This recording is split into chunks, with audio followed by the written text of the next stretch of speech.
राहुरी विधानसभा पोटनिवडणुकीसाठी माजी मंत्री प्राजक्त तनपुरे यांनी एक स्ट्रॉंग नेता असूनही निवडणूक न लढवण्याचा निर्णय घेतल्यानंतर शरद पवारांच्या राष्ट्रवादीकडनं ऐनवेळी गोविंद मोकाटे यांना उमेदवारी दिली गेली। त्यामुळे गोविंद मोकाटे यांची उमेदवारी प्रतिस्पर्धी भाजपला निवडणुकीत सोपी वाटली होती। राहुरी पोटनिवडणुकीत भाजपला वाटलं होतं की शरद पवारांच्या राष्ट्रवादीने कमकुवत असा उमेदवार दिला, परंतु आता निकालाच्या आधीच हाच उमेदवार आता सत्ताधारी भाजपमध्ये अस्वस्थतेचं कारण बनला। मुळात कोण आहेत हे गोविंद मोकाटे आणि त्यांचा पोटनिवडणुकीचा ट्रॅक रेकॉर्ड भारी का आहे, सविस्तर जाणून घेऊयात ते या व्हिडिओच्या माध्यमातून। दरम्यान चॅनलवर नवे आला असाल तर इकडे खाली दिसत असलेल्या सबस्क्राइब बटनवर लगेच क्लिक करा। तर जसं की आपल्याला माहिती आहे, भाजपचे आमदार शिवाजी कर्डिले यांच्या निधनामुळे राहुरी विधानसभेची जागा रिक्त झाली आहे। त्यानंतर भाजपने शिवाजीराव कर्डिले यांचे पुत्र अक्षय कर्डिले यांना उमेदवारी दिली।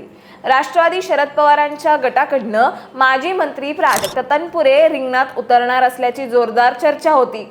मात्र भाजपचे प्रदेशाध्यक्ष रवींद्र चव्हाण आणि पालकमंत्री विखे पाटील यांनी तनपुरेंची भेट घेतली।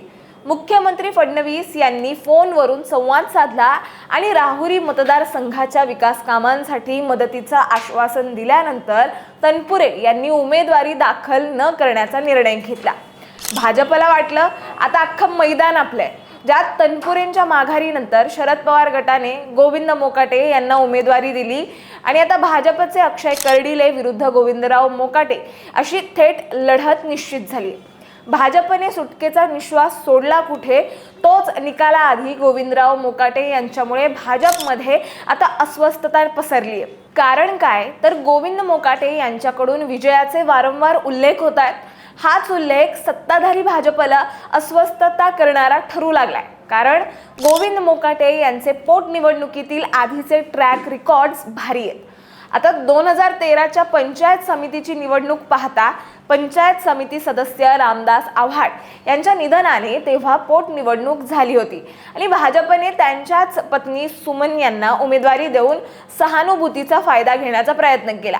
त्या दरम्यान भाजपचे दिवंगत आमदार शिवाजी कर्डिले आणि तत्कालीन जिल्हाध्यक्ष आमदार राम शिंदे यांनी घरोघरी जाऊन प्रचार केला, पण गोविंद मोकाटे यांनी 5434 मतं मिळवत 75 मतांनी विजय खेचून आणला होता।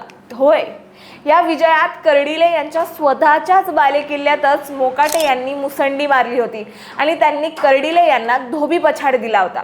इतकंच नाही तर काँग्रेसने या निवडणुकीत तटस्थ भूमिका घेतली होती।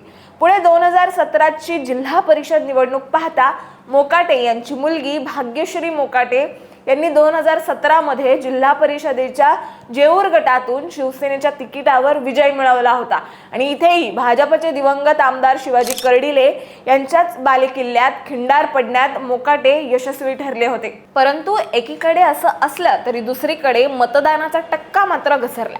तुम्हाला सांगते, विधानसभा निवडणुकीवेळी राहुरीत 74% मतदान झालं होतं आणि आता पोटनिवडणुकीत फक्त 55.89% मतदान झालंय, म्हणजे मतदानात तब्बल 18% घसरण झाली असल्याचं दिसतंय।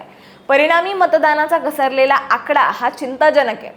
शेवटी काय, गोविंद मोकाटे आता पुन्हा एकदा राहुरी विधानसभा पोटनिवडणुकीच्या निमित्ताने भाजपचे दिवंगत आमदार शिवाजी कर्डिले यांचे पुत्र अक्षय कर्डिले यांच्या समोर आव्हान उभं केलंय। मतदान झालंय, ज्याचा निकाल आपल्याला 4 मे रोजी कळणार आहे। दरम्यान गोविंद मोकाटे यांचा पोटनिवडणुकीतील विजयाचा ट्रॅक रेकॉर्ड पाहता निकालाची उत्सुकता आता शिगेला पोहोचली। तुम्हाला याबद्दल काय वाटतं हे आम्हाला कमेंटमध्ये नक्की सांगा आणि अशाच माहितीपूर्वक व्हिडिओ बघण्यासाठी लगेचच सबस्क्राइब करा प्राईम टाइम महाराष्ट्राला।